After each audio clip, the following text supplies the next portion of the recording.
नमस्ते बच्चों, my self Jaiswal sir. हम पढ़ रहे हैं class 9th chapter 8 motion. So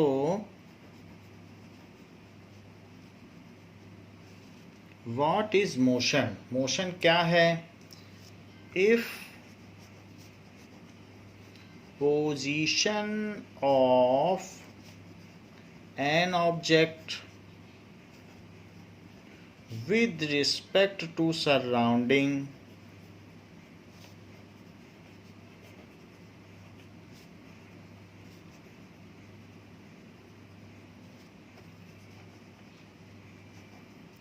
changes with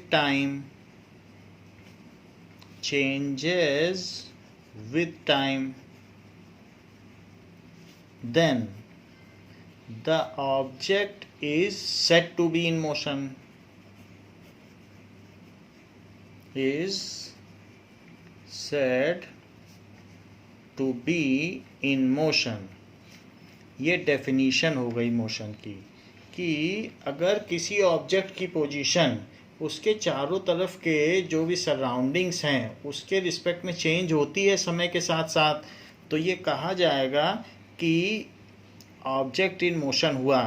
जैसे कि अगर हम देख लें कि इस कार की position with respect to surrounding change अगर हो रही है नाउ इस तरीके से, so this car is moving and at t is equals to 0, ये रोड पर कहीं है और थोड़ी देर बाद यही कार कहीं और पहुंच जाती है। थोड़ी समय बाद अगर हम देखें तो ये यहाँ पर पाई जाती है। So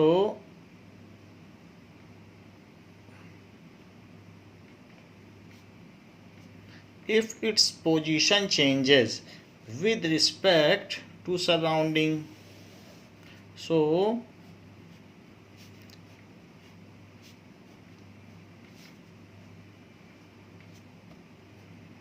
now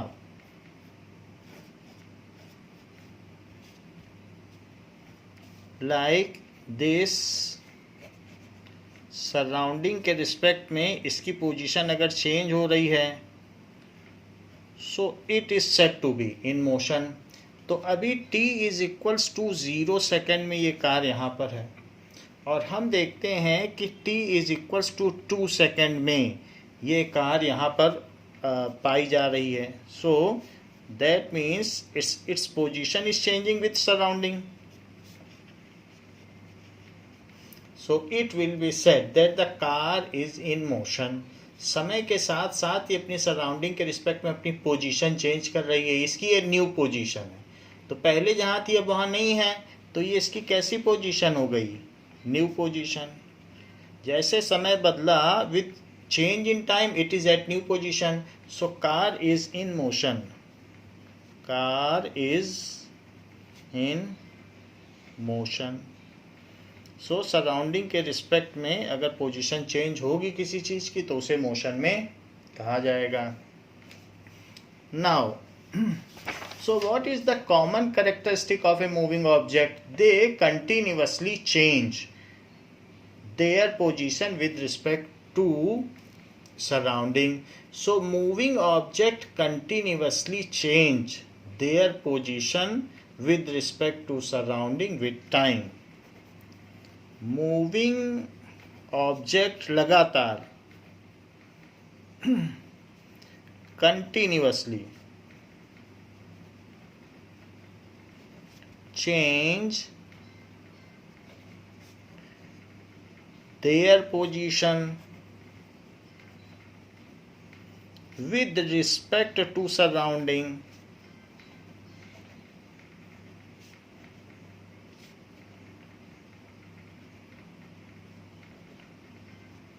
with time. Time के साथ साथ वो लगातार अपनी पोजीशन बदलते रहते हैं। अगर ऐसा वो करेंगे तो कहा जाएगा they are in motion. Moving object ऐसा करते ही हैं। नाउ अगर आपको किसी भी मोशन को डिस्क्राइब करना है तो आपको क्या क्या चीज़ें चाहिए। देखिए, डिस्क्राइबिंग मोशन,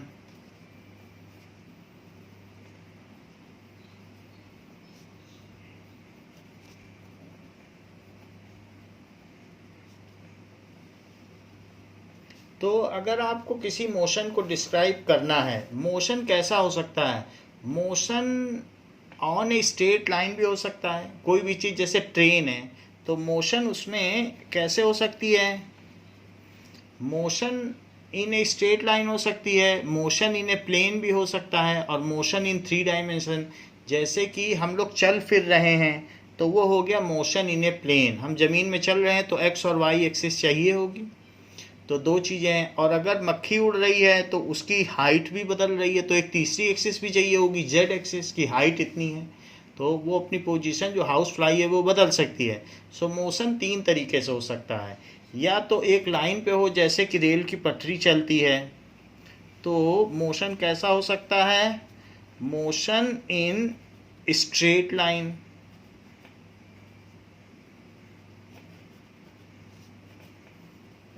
इसको लीनियर मोशन कहेंगे। और मोशन इन प्लेन भी हो सकता है,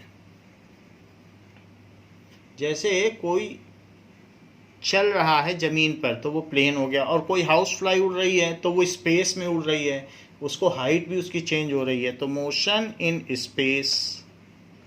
3 तरीके का मोशन होता है।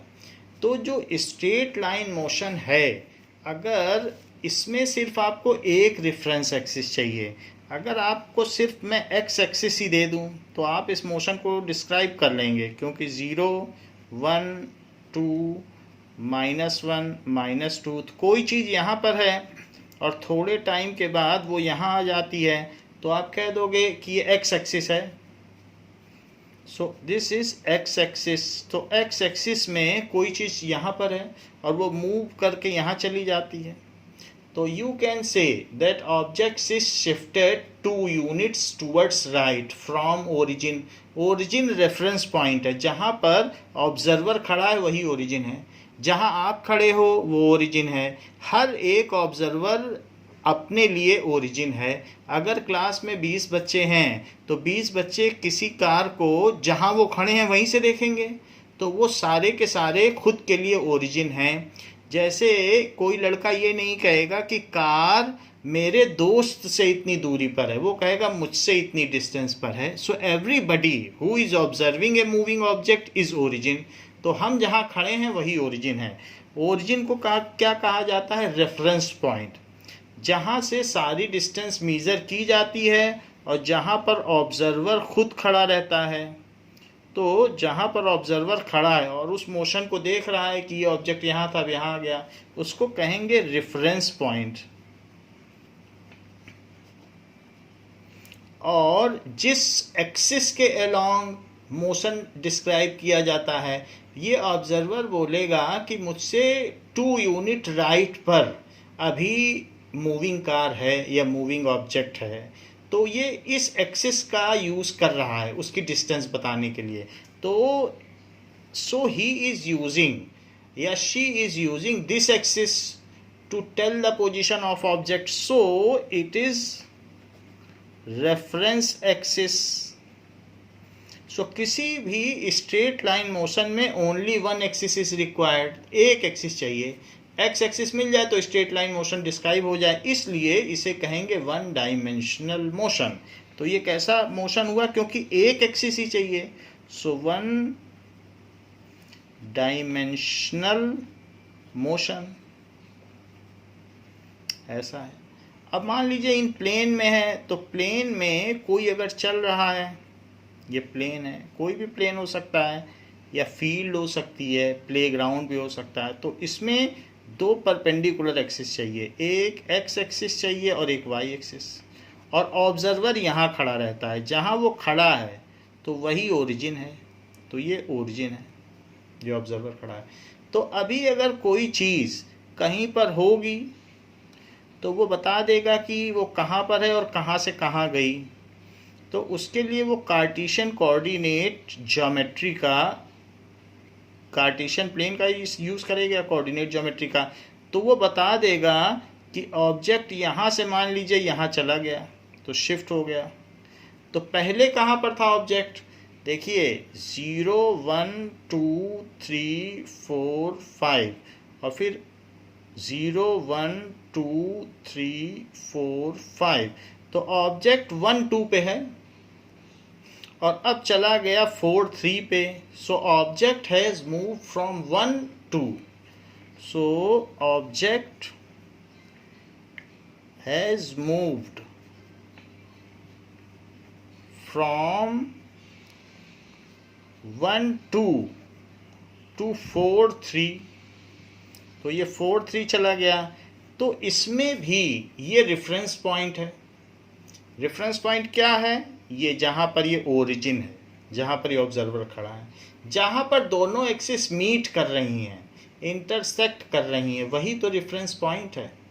अच्छा, और जिसके अलोंग डिस्टेंसेस मेजर की जा रही हैं, these two perpendicular axis are called reference axis। तो जब किसी प्लेन में मोशन होता है, जैसे किसी खेत में है या किसी प्लेग्राउंड में है, तो उसको कहते हैं मोशन इन ए प्लेन, और ऐसे केस में हमको 2 रेफरेंस एक्सिस चाहिए।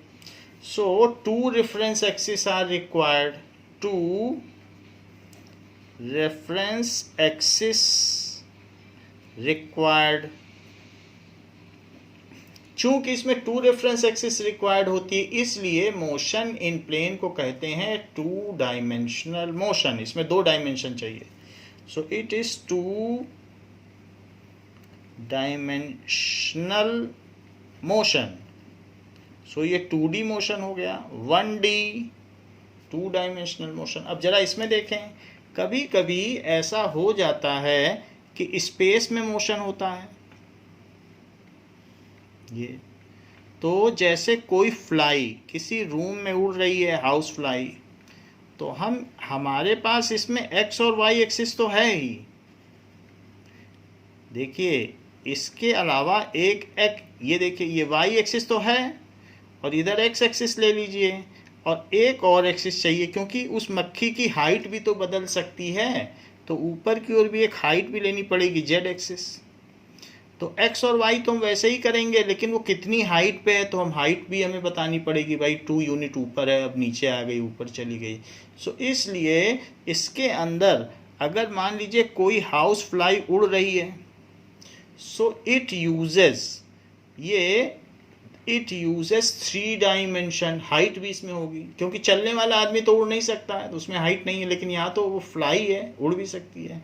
So it uses 3 dimensions, 3 reference axis, it, और ये ओरिजिन रहेगा जहाँ से तीनों एक्सिस की मेजरमेंट शुरू होती है। It uses 3 reference axis, so it is 3-dimensional motion, so 3-dimensional motion ऐसा है। तो ये बात हमने देख ली कि मोशन किस तरीके से हो सकता है, इन स्ट्रेट लाइन भी हो सकता है और इन प्लेन भी हो सकता है। प्लेन में मूव करने के लिए वो सीधा भी चल सकता है, और नहीं तो वो ऐसे भी चल सकता है, मान लीजिए ऐसे, यहाँ से ऐसे चल रहे कर्व में। तो motion can be in straight line और motion can be curvilinear. अगर वो सीधा नहीं चल रहा है, टेढ़ा मेढ़ा चल रहा है, तब फिर हमें एक प्लेन की जरूरत पड़ेगी, क्योंकि हर जगह वो एक्स और वाई दोनों एक्सिस बदल रहा है। सो मोशन इज आइदर रेक्टिलीनियर, सीधा चले तो रेक्टिलीनियर, और कर्व में चले तो curvy linear. If object moves in a straight line path, then motion is called rectilinear motion. If object moves in a straight line path,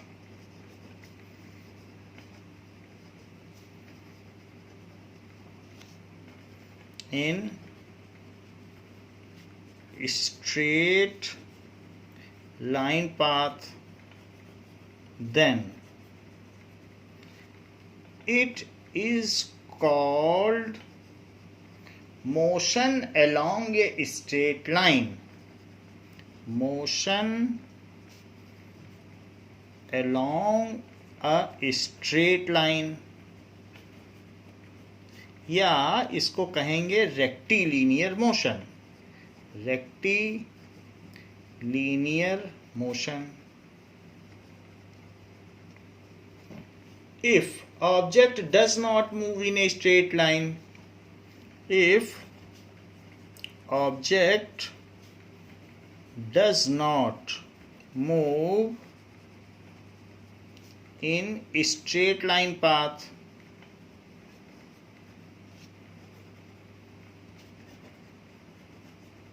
then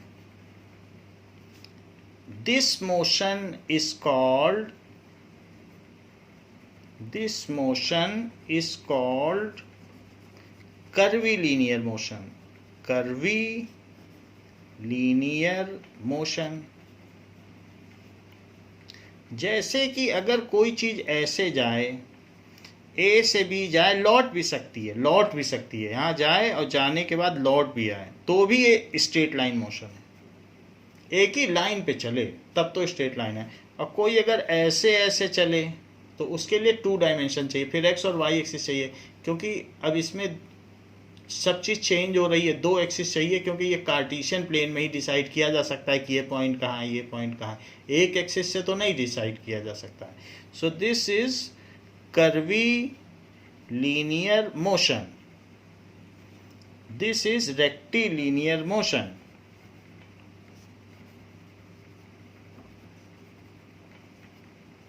तो rectilinear motion होता है 1 डायमेंशनल मोशन। 1 dimensional motion. जबकि curvilinear motion, जैसे हम लोग सड़क पे चल रहे हैं या कोई नशे में है, वो टेढ़ा मेढ़ा कहीं भी चल रहा है तो इधर उधर जा रहा है, हम भी जाते हैं, मेले में घूमते हैं तो इधर उधर घूमते रहते हैं, तो ये 2 डायमेंशनल मोशन है। 2 डायमेंशनल को 2D भी बोला जाता है, 2 डायमेंशनल। और साथ में मक्खी अगर उड़ रही है, हाउस फ्लाई, तो वो भी इधर उधर घूम सकती है, कोई स्ट्रेट लाइन में ही थोड़ी ना चलना है उसको। 2D भी हो सकती है या 3 डायमेंशनल मोशन हो सकती है। ये बात हो गई। तो हम लोगों को अगर मोशन चाहिए, डिस्क्राइब करना है, तो रेफरेंस एक्सिस चाहिए। सो what is reference axis?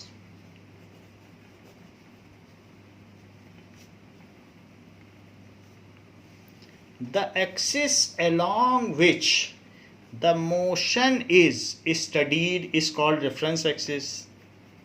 The axis along which motion is studied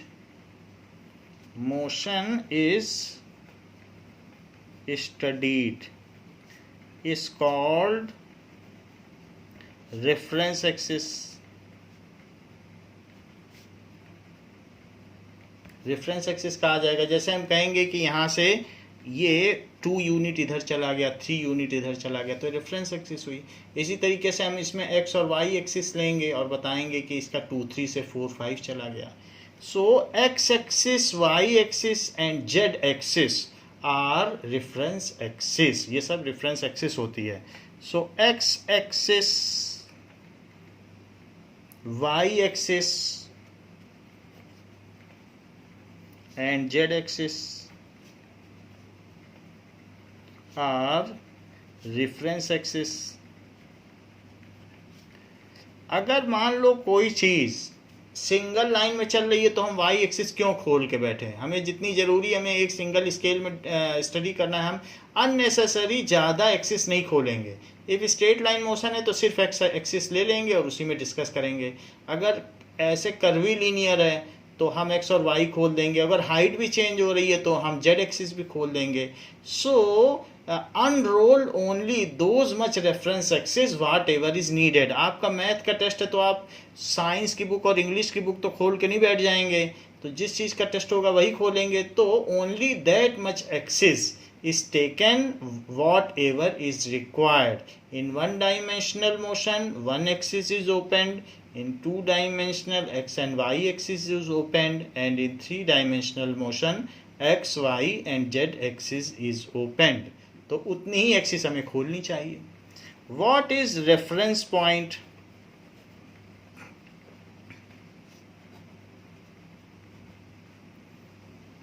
so reference point क्या होता है?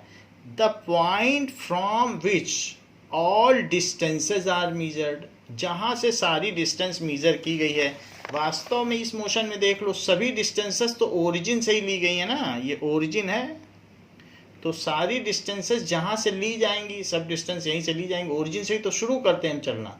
तो the point from which all distances, यहाँ पर भी ओरिजिन से ही देखेंगे कि भाई मक्खी है तो 3 यूनिट्स, 1 2 3, और फिर इधर कितनी यूनिट है और हाइट में कितनी यूनिट है, तो हाइट में मान लो 1 यूनिट है, तो कह देंगे 1 यूनिट इधर है और फिर हाइट इसकी 1 है।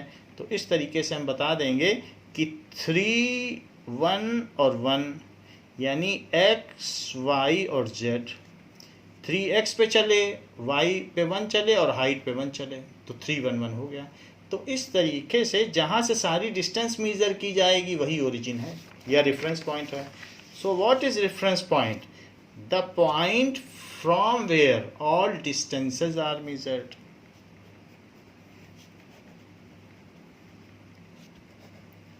From where all distances are measured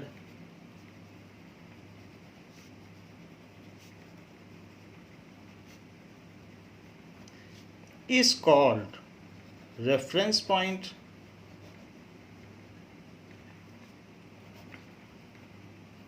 या फिर ओरिजिन भी कह सकते हैं। This is the point where observer is present, यहीं पर हम और आप खड़े रहते हैं। दिस हमारे लिए हमारा रेफरेंस पॉइंट जहां हम खड़े हैं, और आपके लिए आपका रेफरेंस पॉइंट वो है जहां आप खड़े हैं, क्योंकि आप वहीं से हर चीज को देखेंगे। This is the point where observer is present.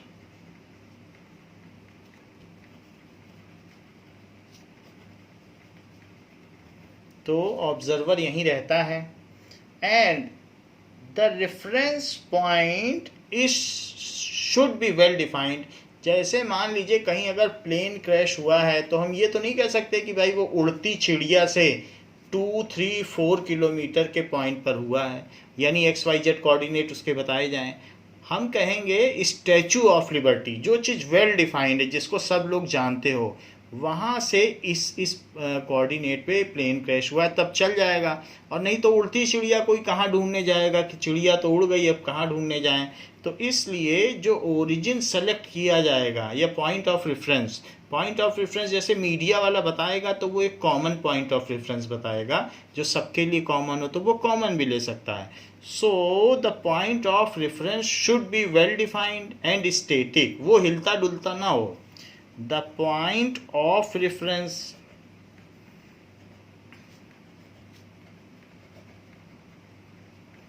should be well defined। जैसे वो बताएगा कि कोई ट्रेन अगर पटरी से उतरी है तो रायबरेली जंक्शन से इतने किलोमीटर पर उतरी है, तो उसने एक पॉइंट ऑफ रेफरेंस आपको बता दिया।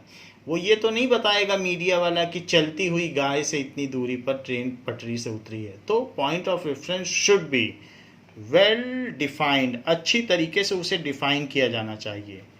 डिफाइंड एंड स्टैटिक भी होना चाहिए, static. And point of reference क्या होगा? Where various reference axis perpendicularly meet intersect each other, that is called origin। x और y एक्सिस जहाँ मिल गए परपेंडिकुलरली 90 डिग्री पे, वो ओरिजिन है। x एक्सिस y एक्सिस ये तो 90 डिग्री पे मिले ही, z और y भी 90 डिग्री पे मिला और z और x भी 90 डिग्री पे मिले, सब एक दूसरे पे 90 डिग्री पे हैं। So reference point is that at which various axis intersect each other at 90 degree. Reference point यानी ओरिजिन, तो वो क्या होता है, मूल बिंदु क्या होता है? Reference point is that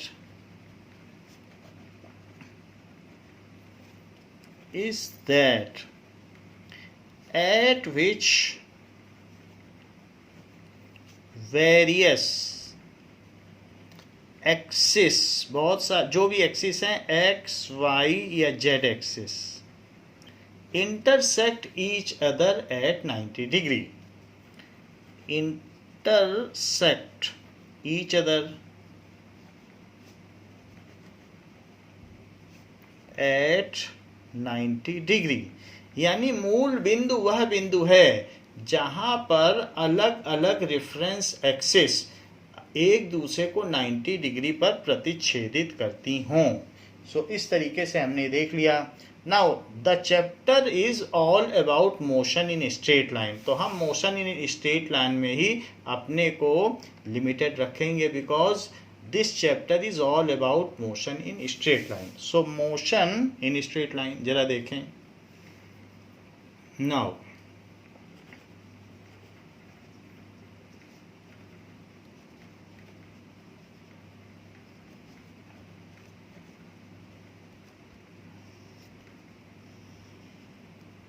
if object moves on a linear path in either direction, then such motion is called motion in straight line. If object moves on linear path in either direction, या left जाए या right जाए direction, then either direction का मतलब left और right, then such motion is a motion in straight line, is a motion in straight line.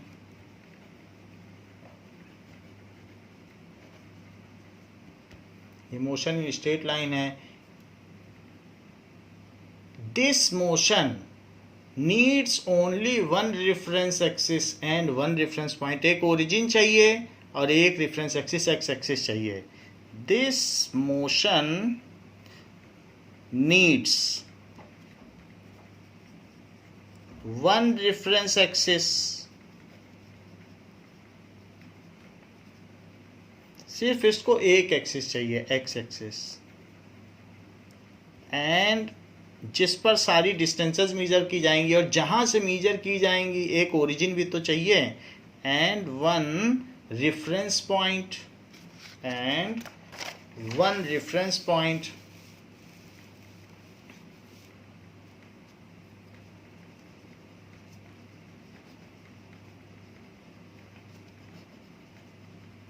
तो इसको one reference point चाहिए, तो इतनी चीज इसको चाहिए, one reference axis and one reference point. Such motion is called one dimensional motion. Such motion is called one dimensional motion या 1D motion.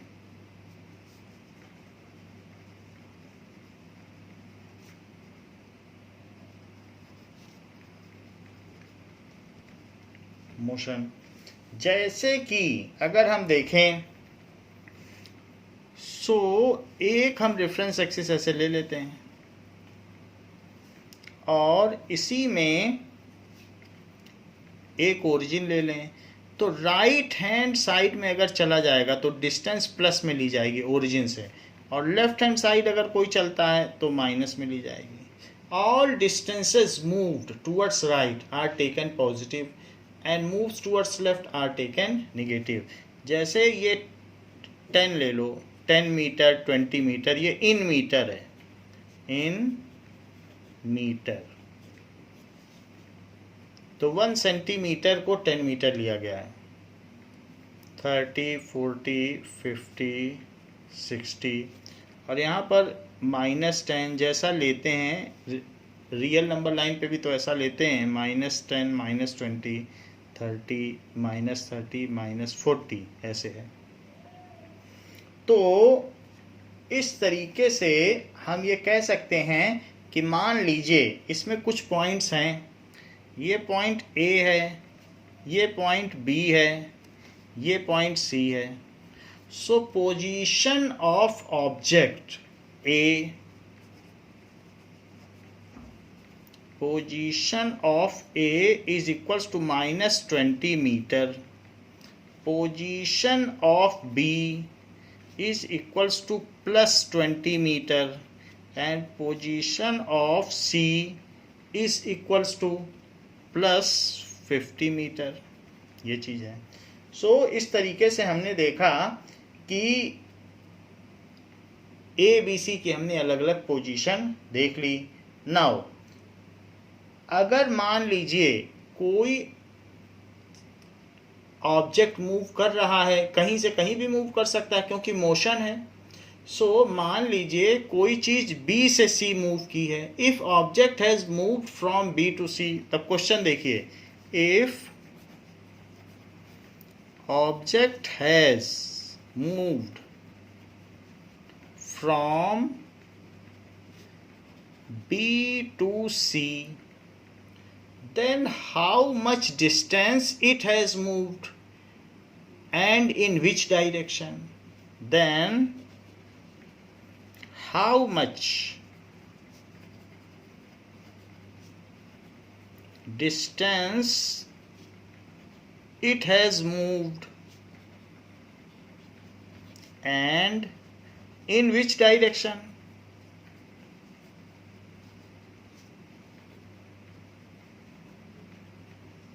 तो अगर हम एक बात देखें, पोजीशन ऑफ ए अगर हम देखें तो इसको बोला जाएगा, ये ओरिजिन को ओ बोला जाएगा। So it is O A, it is O A. Position of B को ओ बी, क्योंकि सारी डिस्टेंसेस तो हमें ओरिजिन से ही लेनी है। और पोजीशन ऑफ सी को क्या बोला जाएगा, ओ सी। अब वो बी से सी गया है तो हमें बी सी मेजर करना है। तो ये क्वेश्चन पूछा गया है कि कितना मूव किया और कहाँ मूव किया है, तो कैसे पता करें। तो जब बी सी आपसे पूछा जाए तो बी सी क्या है, बी सी का मतलब अगर कोई भी चीज़, अगर हो सकता है वो कर्व पार्ट में भी चले, ऐसे भी चल सकती है, तो the minimum distance travelled from initial point two final point is called displacement.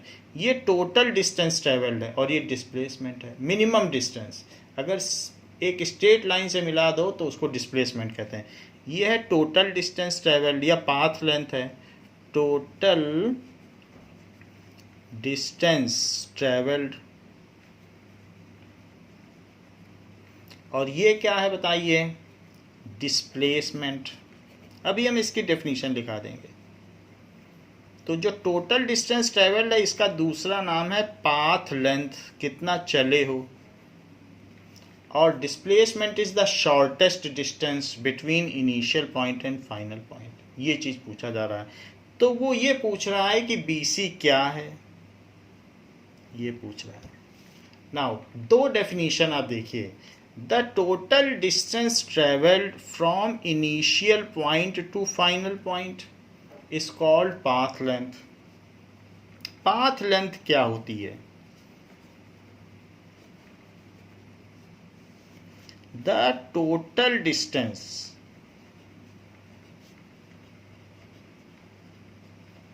traveled from initial point P है, तो initial point से initial point to final point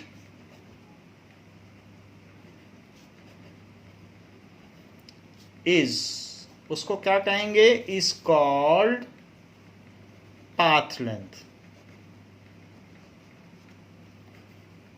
path length अगर चाहिए तो उसके ऊपर धागा रख के मेजर कर लो और खींच के देख लो स्केल पे रख के कि कितना चला। इसी के ऊपर धागा रखो, कितना धागा बनता है और खींच के देखो कितना बड़ा है। तो अगर हम देखें तो P R C, P R Q इसकी पाथ लेंथ हुई, और पी क्यू सीधा सीधा ले लें तो डिस्प्लेसमेंट है। Path length measures the actual distance travelled, actual जिस पाथ पे गया है, और डिस्प्लेसमेंट में एक्चुअल नहीं होता है, द शॉर्टेस्ट डिस्टेंस होती है। What is P R Q is the path length, जो ऊपर दिखाया गया है तो उसमें P R Q. So P R Q is path length. तो ये जरूरी नहीं है कि path length straight line path में ही हो, जबकि डिस्प्लेसमेंट क्या होता है, is equals to the shortest distance between initial point and final point is called displacement. The shortest distance between initial point and final point. Initial point and final point is called displacement.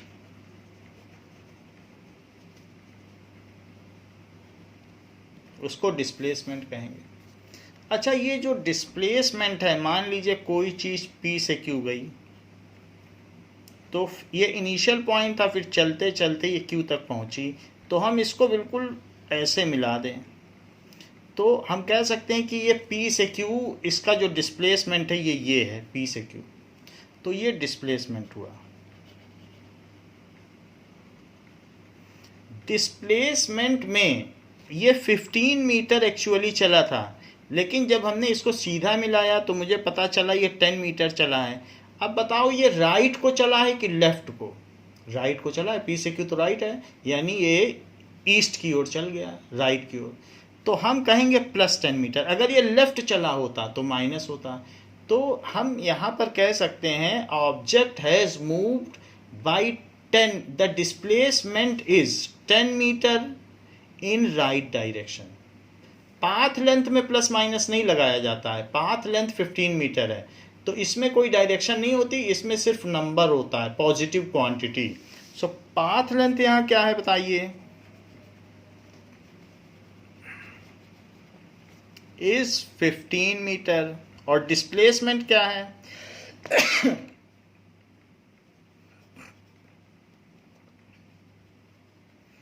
तो जो displacement है उसमें आप लिखेंगे P Q और ऐसे sign लगाएंगे कि पी से क्यू गया है, पी से Q is equals to 10 metre. कितना है बताओ शॉर्टेस्ट डिस्टेंस, और प्लस भी लगाएंगे।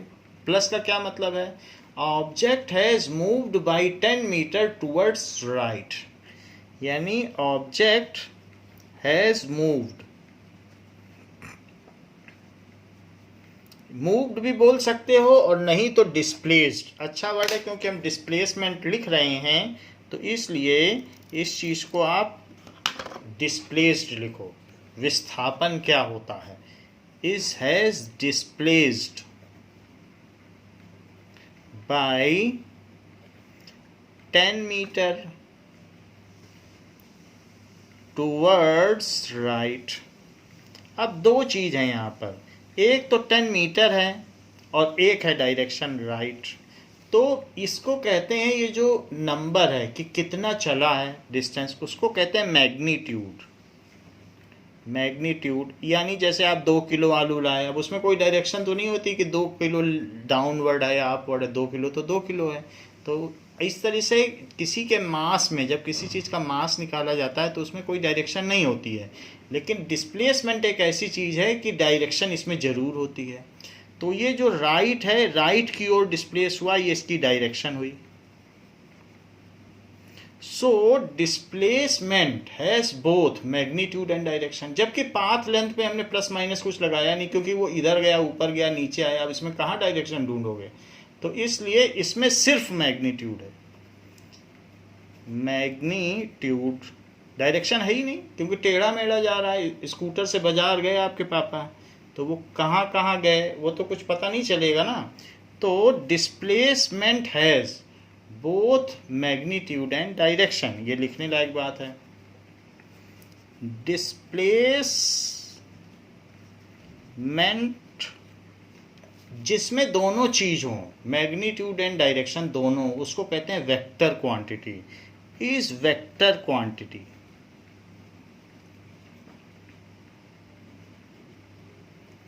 इट हैज मैग्नीट्यूड यानी नंबर एंड, मैग्नीट्यूड तो होता ही है इसमें, magnitude and direction both. It has magnitude and direction both,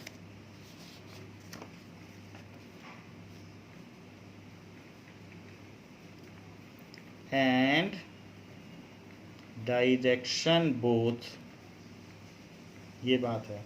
और जबकि पाथ लेंथ में आपको क्या लिखाया गया, path length is scalar quantity, it has magnitude only. Path length is scalar quantity, it has, इसमें सिर्फ नंबर ही होगा। जैसे 2 किलो आलू होती है, -2 किलो आलू तो नहीं हो जाती है। It has magnitude only. जबकि डिस्प्लेसमेंट माइनस भी हो सकता है, अगर वो क्यू से पी जाता तो क्या माइनस ना हो जाता, लेफ्ट में मूव करे। इट हैज़ मैग्नीट्यूड ओनली, ये कभी निगेटिव नहीं हो सकती 2 किलो आलू। तो इसलिए मास भी एक स्केलर क्वांटिटी है। तो हमने बताया पाथ लेंथ स्केलर क्वांटिटी है, जिसमें सिर्फ मैग्नीट्यूड हो वो स्केलर क्वांटिटी होती है, और जिसमें मैग्नीट्यूड और डायरेक्शन दोनों हो, जैसे यहाँ लिखा है मैग्नीट्यूड और डायरेक्शन, तो वो वेक्टर क्वांटिटी होती है। डिस्प्लेसमेंट वेक्टर क्वांटिटी है। तो जो विस्थापन है वो वेक्टर क्वांटिटी है, और कुल तय की गई दूरी वो एक स्केलर क्वांटिटी है। अब हम बात करते हैं BC की। तो इस फिगर में अगर वो B से C गया है तो हम BC कैसे निकालेंगे, तो उसके लिए BC is equals to final position minus initial position. हमेशा ऐसा करना, कभी भी पूछा जाए, कभी भी डिस्प्लेसमेंट पूछा जा रहा है आपसे, डिस्प्लेसमेंट पूछा जा रहा है BC, इसको क्या कहेंगे, डिस्प्लेसमेंट। क्योंकि हमने बताया वेक्टर की तरह लिखते हैं, कहाँ से कहाँ गया, तो B से C गया, तो B से C जाना उसका डिस्प्लेसमेंट हुआ। It is final position minus initial position. तो मुझे बताइए कि फाइनल पोजीशन उसकी क्या है, OC, C पे पहुंच गया ना, और लोगे कहाँ से, O से, तो OC पे भी ऐसे लगा दो, क्योंकि हम प्लस माइनस के साथ लेंगे। और माइनस बताओ इनिशियली कहाँ पर था, B पर, B से ही तो C गया है, तो इनिशियल इसकी पोजीशन OB है, तो OB। तो BC, जब BC निकालना हो तो C पहले लिखना, OC माइनस, क्योंकि C इसकी अंतिम पोजीशन है फाइनल, तो OC माइनस OB, यही फार्मूला है, displacement is final position minus initial. तो बताइए OC कितना है, OC +50, और OB कितना है, देख लीजिए, OB +20, तो +20। अब 50 - 20 करो, 50 - 20 तो कितना आ गया, it is equals to +30 metre. क्या हो गया, +30 metre. So object has moved by 30 metre towards right, check कर लो, 10, 20, 30, यही इसका डिस्प्लेसमेंट हुआ। ये लिखना पड़ेगा आपको दोनों चीज़, कि किधर गया और कितना गया, तभी डिस्प्लेसमेंट पूरा होगा। तो हम यहाँ लिखेंगे कि ऑब्जेक्ट, देखिए आ गया ना +30, 50 में से 20 गया तो प्लस जरूर लगाना है। So object has moved by 30 metre towards right, ये डिस्प्लेसमेंट हो गया जो अभी पूछा गया था। तो ये यहाँ लिख दें कि जैसे यहाँ पूछा गया है, it is equals to 30 metre towards right, 30 metre towards right. तो ये आंसर हो गया कि ऑब्जेक्ट कितना गया, 30 मीटर टूवर्ड्स राइट, और यही इसका डिस्प्लेसमेंट हो गया। So it has moved 30 metre towards right. Displacement निकालने के लिए आपको फार्मूला बताया जा चुका है, final position minus initial position. तो इस तरीके से आप किसी भी चीज़ का डिस्प्लेसमेंट निकाल सकते हैं। और आपको दोनों डेफिनेशन भी बता दी गई हैं, पाथ लेंथ एंड डिस्प्लेसमेंट की। Now what is a scalar quantity and what is a vector quantity. Scalar quantity क्या होती है और वेक्टर क्वांटिटी क्या होती है।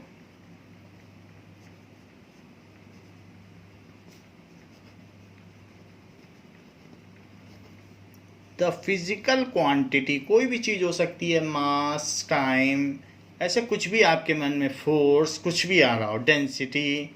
The physical quantity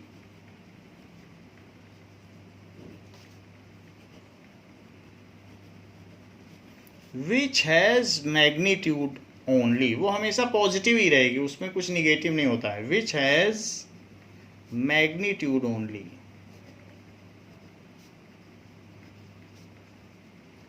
and no direction, उसमें कोई डायरेक्शन नहीं है, इज कॉल्ड स्केलर क्वांटिटी।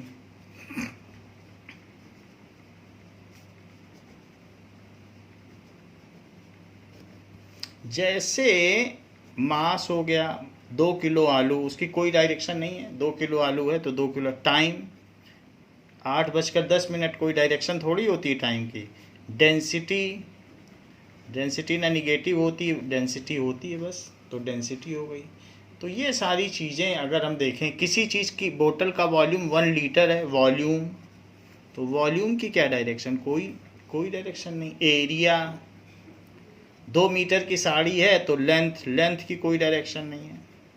तो ये सारी चीज़ें स्केलर क्वांटिटी। वेक्टर क्वांटिटी क्या है?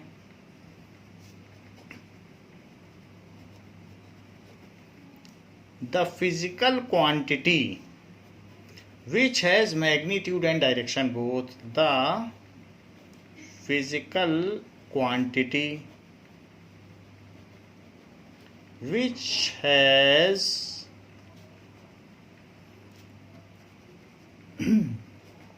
magnitude and direction both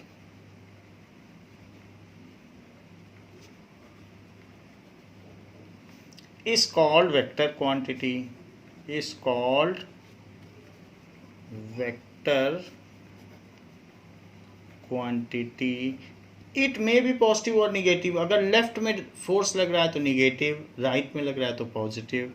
it may be positive और निगेटिव। तो एग्जाम्पल क्या हुआ? डिस्प्लेसमेंट, और क्या हो गया? फोर्स भी है, फोर्स में भी डायरेक्शन होती है। तो इस तरीके से किसी चीज़ में जो वेट है डाउनवर्ड लगता है, ग्रेविटी उसको खींचती है, तो वो भी एक वेक्टर क्वांटिटी हो गई। तो इस तरीके से ये सब वेक्टर क्वांटिटी हुई।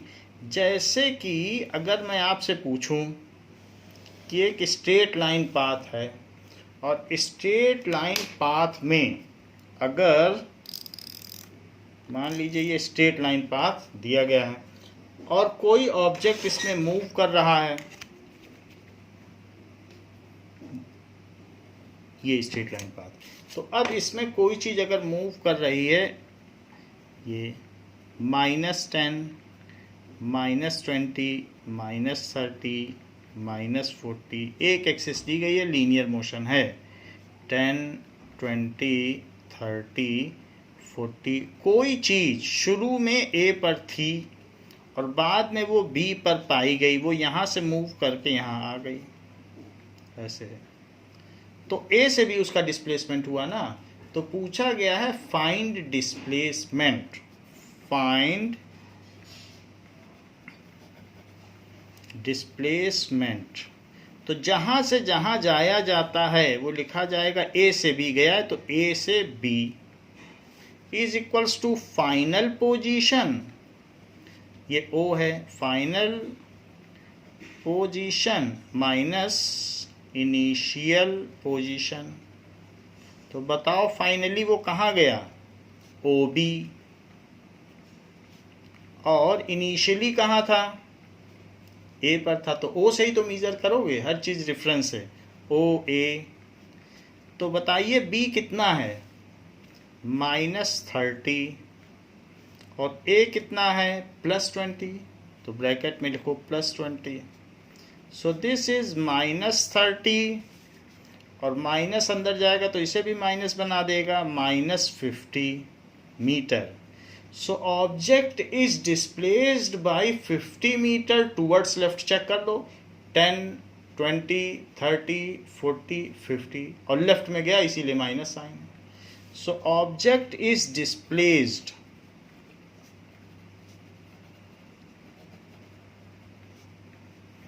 by 50 meter towards left. तो इस तरीके से हमने इसका डिस्प्लेसमेंट पता कर लिया। अगर आपसे पाथ लेंथ पूछी जाए तो सिंपली 50 बोल दीजिएगा, तब प्लस लगाने या माइनस लगाने की ज़रूरत नहीं है। सिंपली वो जितना चला है पॉजिटिव मैग्नीट्यूड के साथ, माइनस प्लस नहीं लगाया जाता है। तो इस तरीके से हमने डिस्प्लेसमेंट पता कर लिया। तो बच्चों इस क्लास के लिए इतना ही, इसके आगे आपको नेक्स्ट क्लास में बताया जाएगा। थैंक यू बच्चों।